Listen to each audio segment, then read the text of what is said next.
Have you ever looked up at the night sky and wondered how it all began? Not just the stars and galaxies, but us. Our story doesn't start with cities or empires, but on a chaotic primordial world 4 billion years ago. This is the unseen story of how life on Earth went from a single simple cell to the ancestors of everything and everyone we see today. It's a 4 billion year epic of fire and ice, of microscopic revolutions and explosive creativity, and it's written into the very fabric of our DNA. This is the story of you, me, and every living thing, tracing our lineage all the way back to the very first spark of life. Picture our planet, 4.5 billion years ago. It's not the gentle blue marble we know today. It's a violent, chaotic cradle. Volcanoes rage, spewing gases that wrap the world in a thick alien atmosphere. Comets and asteroids, the leftovers from the solar system's formation, constantly bombard the surface, delivering water and maybe the chemical building blocks of life itself. The oceans are a hot, sterile broth of chemicals, a planetary-scale laboratory crackling with energy from relentless lightning storms and the unfiltered glare of a younger, fiercer sun. For hundreds of millions of years, this was Earth, a world of chemistry, not biology. But somewhere in this chaos, in what scientists famously call the primordial soup, something incredible was happening. Simple, non-living molecules began to combine, forming more complex structures. This is the core idea behind abiogenesis, the origin of life from non-living matter. In 1952, the Miller-Urey experiment tried to recreate these early Earth conditions. They took a flask, mixed water with gases like methane and ammonia to mimic the primitive atmosphere, and zapped it with electric sparks to simulate lightning. What they found was astounding.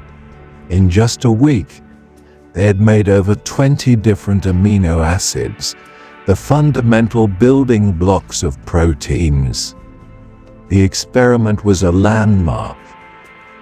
It showed that the raw materials for life could arise naturally, that the leap from non-living to living might not be quite as vast as people once thought. But a collection of amino acids isn't life. The truly critical step was getting a molecule that could make copies of itself, to pass on its information and kickstart the grand process of evolution. Today, many scientists believe the answer lies not with DNA, but with its simpler, more versatile cousin, RNA. Long before DNA and proteins took center stage, the planet might have belonged to RNA. This is the RNA world hypothesis, and it proposes that self-replicating RNA molecules were the very first form of life. RNA is a remarkable molecule. Like DNA, it can store genetic information, but it can also fold into complex shapes and act as an enzyme, catalyzing chemical reactions, a job mostly handled by proteins today. So in one elegant package, RNA had both the blueprint and the toolkit. Imagine tiny strands of RNA in that primordial soup, or maybe clinging to the mineral-rich surfaces of deep-sea hydrothermal vents. By pure chance, some of these RNA strands developed the ability to make copies of themselves. This was the dawn of heredity. The copies weren't always perfect, of course. Errors would creep in, creating slightly different versions. Most of these mutations were useless. But every now and then, A change would make an RNA molecule better at replicating, maybe more stable or faster at copying.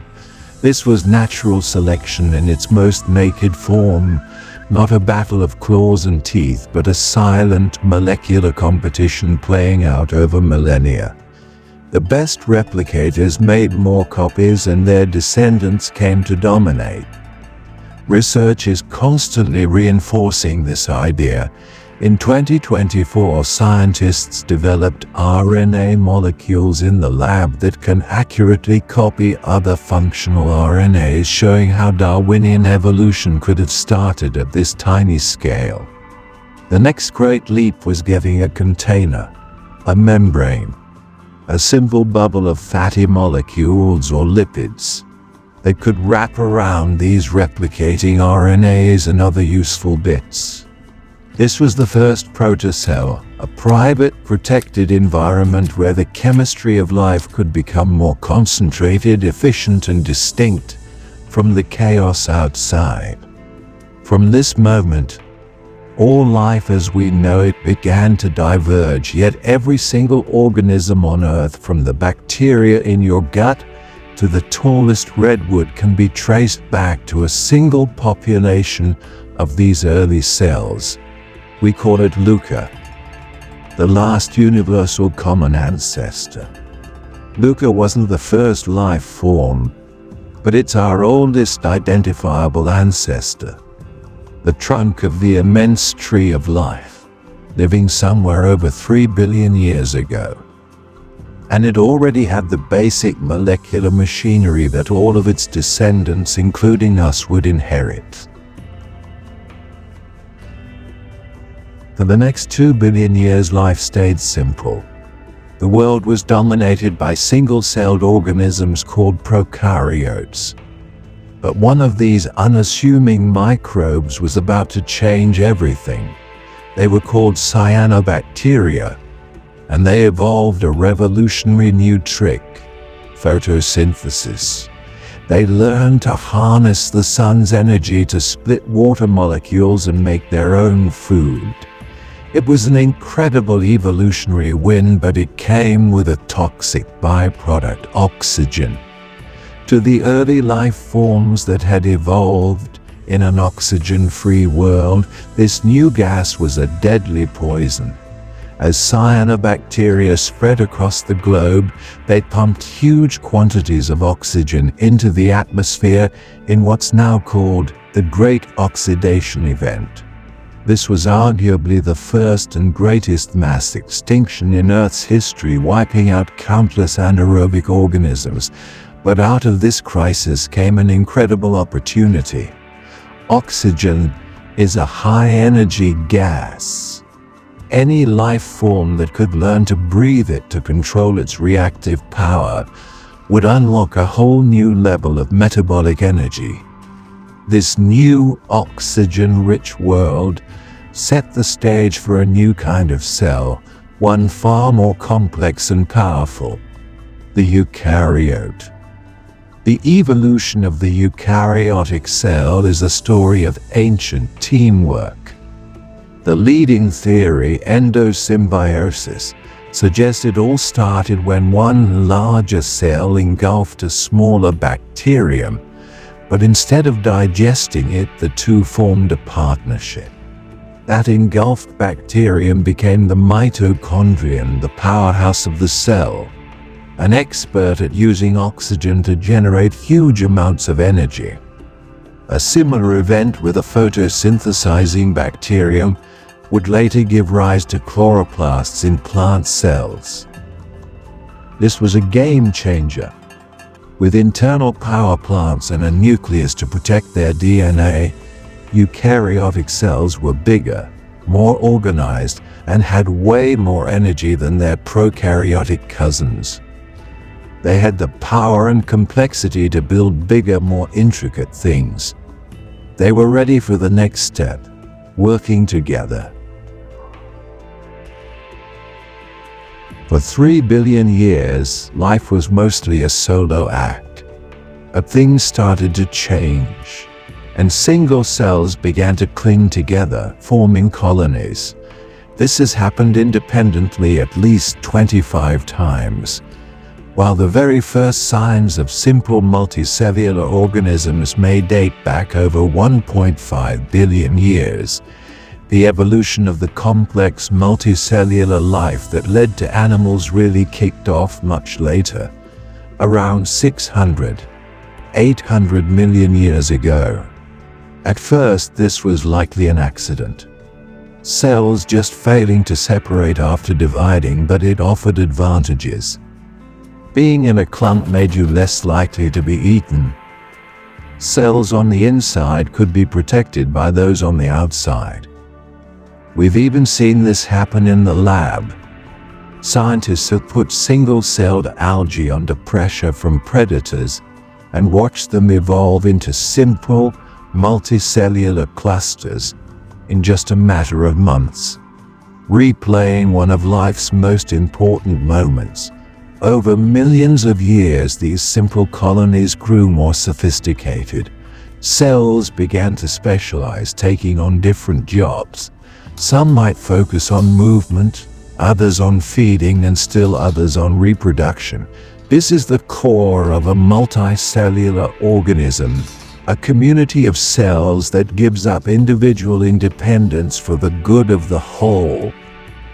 They started communicating and coordinating, developing the genetic toolkit for building complex bodies. Incredibly, the genetic blueprints for this may have existed long before animals appeared. A single-celled organism called Chromosphaera perkinsii, discovered in 2017, can form colonies that look a lot like early animal embryos, suggesting nature had the instructions for multicellularity for perhaps over 1 billion years. The first true animals were likely simple, soft-bodied creatures like sponges. Sponges have specialized cells but no true tissues or organs. They're like living fossils, giving us a glimpse of what the earliest animal life might have looked like, surviving in low-oxygen environments and piecing together a living at the dawn of the animal kingdom. They were the quiet pioneers. But the stage was now set for an explosion of creativity unlike anything the world had ever seen. Picture the oceans about 541 million years ago. They're populated by simple, soft-bodied organisms. Then, in what is a geological blink of an eye, everything changes. The fossil record suddenly erupts with a dazzling array of new and complex animal forms. This is the Cambrian Explosion. Over just 10 to 20 million years, nearly all of the major animal body plans that exist today burst onto the scene. You have arthropods with their jointed legs and exoskeletons, the ancestors of insects and crabs. You have chordates, the group that would eventually include us. Creatures with shells, spines, and segmented bodies. It was a riot of evolutionary invention. So what lit the fuse for this biological Big Bang? It wasn't just one thing, but a perfect storm of factors. Oxygen levels in the atmosphere and oceans kept rising, finally hitting a threshold that could support larger, more active animals with energy-hungry lifestyles. Genetically, the toolkit of genes that control body development, like the famous Hox genes, was now in place. These master control genes could be mixed and matched in new combinations, allowing for the rapid creation of new body plans from existing parts, like a kid building endless new creations from the same set of Lego blocks.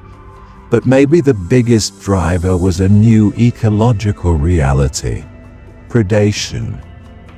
Life had invented the hunter, and with it the hunted. This kicked off a rapid evolutionary arms race. Animals evolved hard shells for defense. Predators evolved better senses to find them. And one sense, sight, changed the rules of the game entirely. The evolution of the eye transformed the world from a blurry, chemical-scented place into a high-resolution visual arena. Now you could see your dinner, and you could see danger coming. This new dynamic put evolution into overdrive. For a long time, the Cambrian Explosion seemed to come out of nowhere, a fact that puzzled Darwin himself.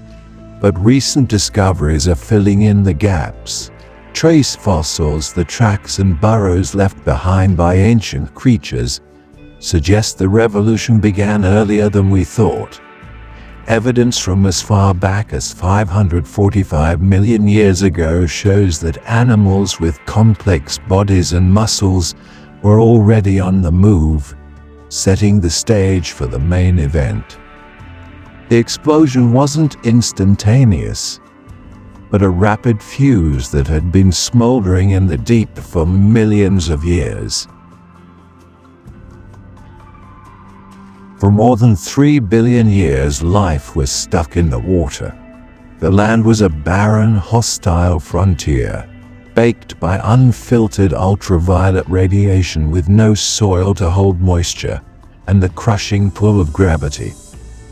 But it was also a world of opportunity, free of predators and full of untapped resources. The first pioneers were plants, which likely evolved from green algae living at the edges of ponds around 470 million years ago.